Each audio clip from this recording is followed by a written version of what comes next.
Yeah, hello. Welcome back. It's time for another episode, and today we will talk about German music. Now, if you, dear viewer, think about German music, what comes first to your mind?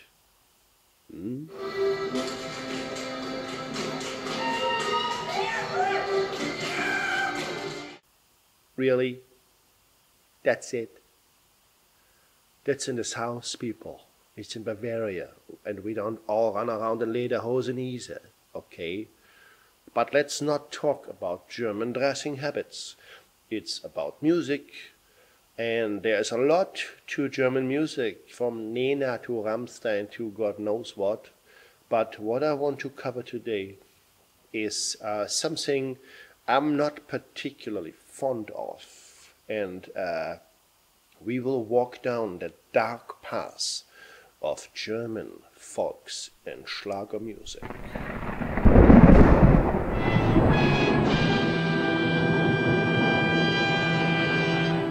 Now, what is German folks and Schlager music? You probably understand the word folks from folk. Schlager is derived from that, and I found this definition for you. Schlager music definition.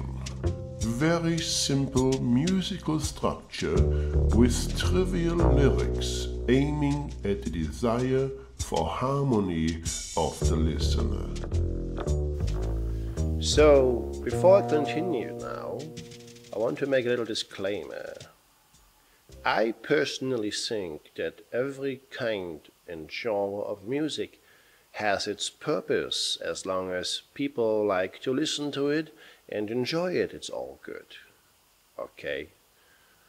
But that doesn't mean that I have to like every kind of music, so now I can start to talk some shit.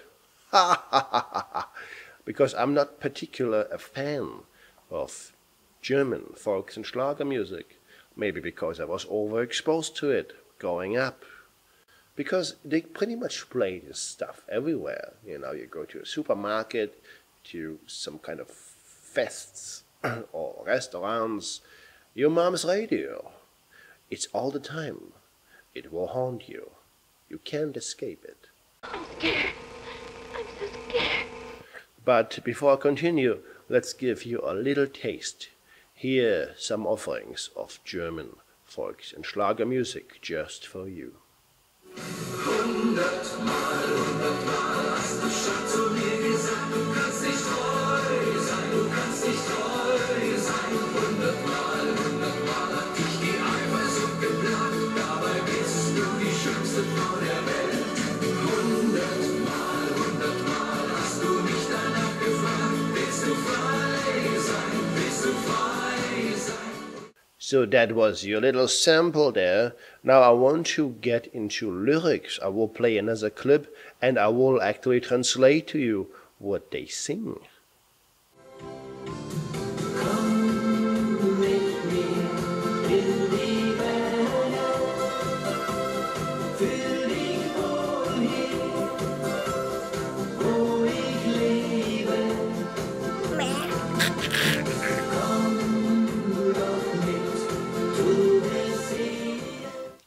So, that was Hansi Hinterseer. Seems to be a nice guy. And he wants you to come with him into the mountains, where you will feel extremely comfortable, according to him. He sings further that you will see how beautiful the world is. And I bet it is very beautiful for the first 2-3 weeks. But then suddenly you realize you're in the middle of nowhere on a freaking mountain and there is no freaking internet access whatsoever. And suddenly you feel very bored.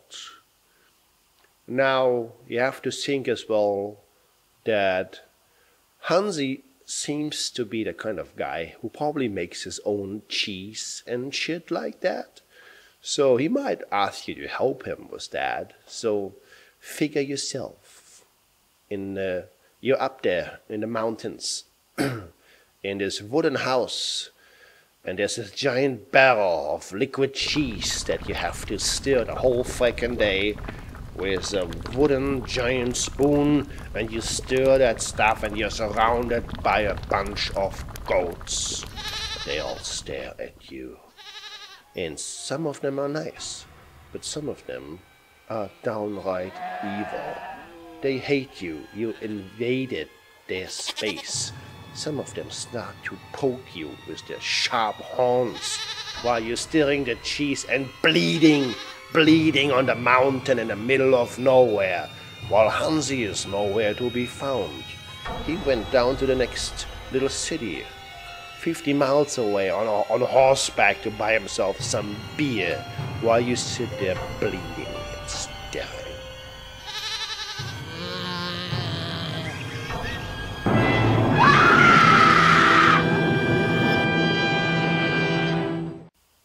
David Hasselhoff had a huge musical career in Germany. And you might ask yourself, how the hell did that happen? Well, in the 90s, he had a hit called Looking for Freedom, which some people claim helped to bring down the Berlin Wall. While I think it might be a bit far-fetched, David Hasselhoff to this day is celebrated like a god in Germany. And I prove it to you by showing you this clip from a recent New Year's party. Check this out.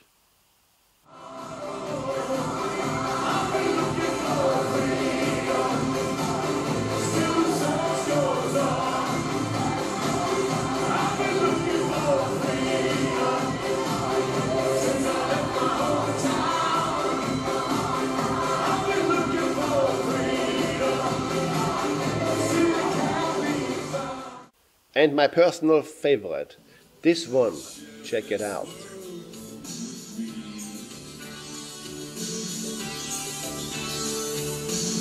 We're flying on the wings of tenderness, riding the rivers of gentleness. Only in Germany he could get away with lyrics like that, flying on the wings of tenderness.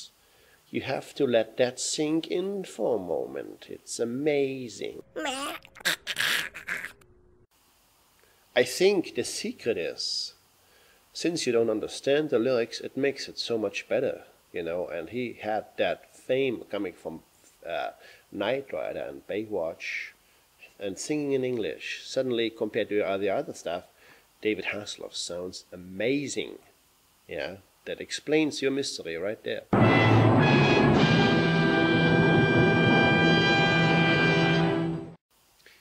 If you are overexposed to this kind of very harmonic music, you need something to counterbalance it.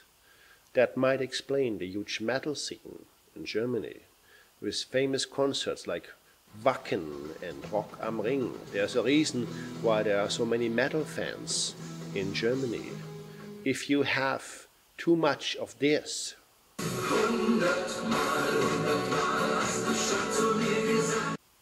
to cope with that, you have to have a lot of that.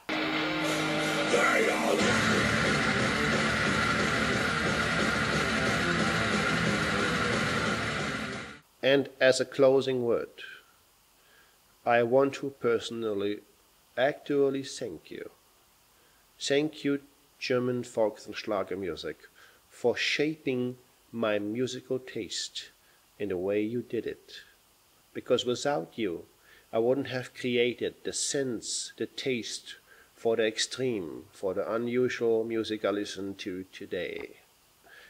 And for that, I want to thank you from the bottom of my heart, and I'm glad you exist, and I want everyone who listens to that kind of music, may you all be blessed, and thank you. And I'm closing out with my favorite tunes from David Hasselhoff. We will be all flying out of this episode on the wings of tenderness. Let's fly out right now. Goodbye, and see you next time. And we are flying.